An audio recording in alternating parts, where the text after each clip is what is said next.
നിങ്ങൾ വിചാരിക്കുന്നുണ്ടോ അനീഷ് പുറത്തു പോകുന്നു? ഒരിക്കലും പോകത്തില്ല. ഇന്നലത്തെ എപ്പിസോഡിനെ കുറിച്ച് പറയുകയാണെങ്കിൽ പ്രത്യേകിച്ചൊന്നും പറയാനില്ല. അനീഷിന്റെ ഒരു ബഹളം ഉണ്ടായിരുന്നു, ലക്ഷ്മിയുടെ ഒരു ബഹളം ഉണ്ടായിരുന്നു, അക്ബറിന്റെ കുറച്ച് കലാപരിപാടി ഉണ്ടായിരുന്നു. ബഹളം ഉണ്ടാവുകയാണെ ഉണ്ടായിക്കോട്ടെ, നല്ല രസമുണ്ട് കാണാൻ. ആ പരിപാടി. അപ്പൊ അനീഷ് ഉണ്ടാക്കിയ ബഹളം അത്ര വലിയ വാലിഡ് ആണെന്ന് എനിക്ക് തോന്നുന്നില്ല. ആ ക്വാളിറ്റി ടെസ്റ്റിന് വേണ്ടി രണ്ടുപേരും അവിടെ ഇരിപ്പുണ്ട്. അവർ പറഞ്ഞൊരു കാര്യം ഡിസ്ക്വാളിഫൈ ചെയ്ത് പോയി. കാരണം അതിനകത്തൊരു മുടിയുടെ സാധനം കണ്ടു. അത് മൈക്രോസ്കോപ്പിനകത്തോട് നോക്കിയാൽ പോലും കാണത്തില്ലാത്ത സാധനമാണ്. അത് മാറ്റി വെച്ചിട്ട് ബാക്കിയുള്ള പോയിന്റ് തരാൻ മേലെ എന്നൊക്കെ ഉള്ള ഒരു കാര്യമാണ് പുള്ളി ചോദിച്ചത്. അപ്പോൾ അവരത് സമ്മതിക്കുന്നില്ല.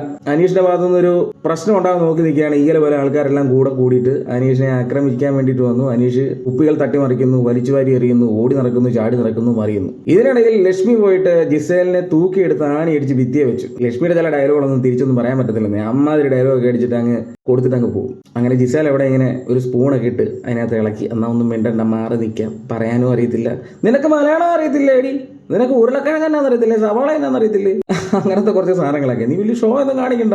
ഗിവ് ആൻഡ് ടേക്ക് പരിപാടിയായിരുന്നു. അങ്ങനെ ലക്ഷ്മി സ്കോർ ചെയ്യാൻ നിൽക്കുന്ന സമയത്ത് ഷാനവാസ് പറയുന്നു, നീ ഇവിടെ വെറുതെ ഇരിക്കുമല്ലോ, നിനക്ക് എന്തെങ്കിലുമൊക്കെ ചെയ്തുകൂടെ? എല്ലാം കഴിഞ്ഞ് കഴിഞ്ഞപ്പോഴത്തേക്ക് ഞാൻ വല്ലതും ചെയ്യണോ എന്നുള്ള സാധനം എന്നൊക്കെയുള്ള ഷാനവാസിന്റെ എക്സ്പ്രഷനൊക്കെ അടിപൊളിയായിരുന്നു, കൊള്ളാം. അപ്പം അനീഷ് ഇനി മനസ്സിലാക്കാൻ പോവുകയാണ് താനൊരു ഗെയിമറായിരുന്നു, താനൊരു ഭീകര സംഭവമായിരുന്നു എന്നുള്ള സത്യം. കാരണം എവിക്ഷൻ വരുന്നതോടുകൂടി അനീഷ് പുറത്തു പോകത്തില്ല. നിങ്ങൾ വിചാരിക്കുന്നുണ്ടോ അനീഷ് പുറത്തു പോകുന്നു? ഒരിക്കലും പോകത്തില്ല. ഇനിയിപ്പോൾ വോട്ട് കുറഞ്ഞാൽ പോലും അനീഷിനെ എന്തായാലും ഈ വീക്ക് പുറത്തു വിടാൻ സാധ്യതയില്ല. അനീഷ് അവിടെ സർവൈവ് ചെയ്യുന്നതോടുകൂടി അനീഷ് മനസ്സിലാക്കുന്നു, ഞാൻ എന്തൊക്കെയോ സംഭവങ്ങൾ പുറത്ത് കാണിച്ചു കൂട്ടിയിട്ടുണ്ട്. സോ പ്രേക്ഷകർ എനിക്കുണ്ട്.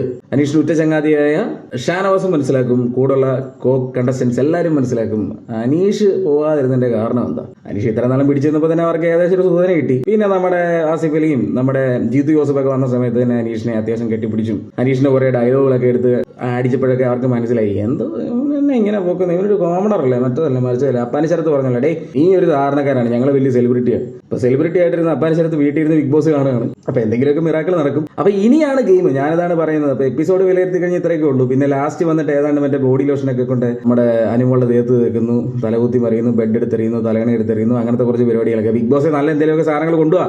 അപ്പൊ ഇത്രയൊക്കെ ഉള്ളായിരുന്നു എപ്പിസോഡിനകത്ത്. അപ്പൊ അനീഷ് ആ സത്യം മനസ്സിലാക്കാൻ പോകുന്നു. അനീഷിലെ ഗെയിമർ ഉണരാൻ പോകുന്നു. തളരരുത് രാമൻകുട്ടി, തളരരുത്, നീ ഉയർന്നു വരണം. Thank you so much.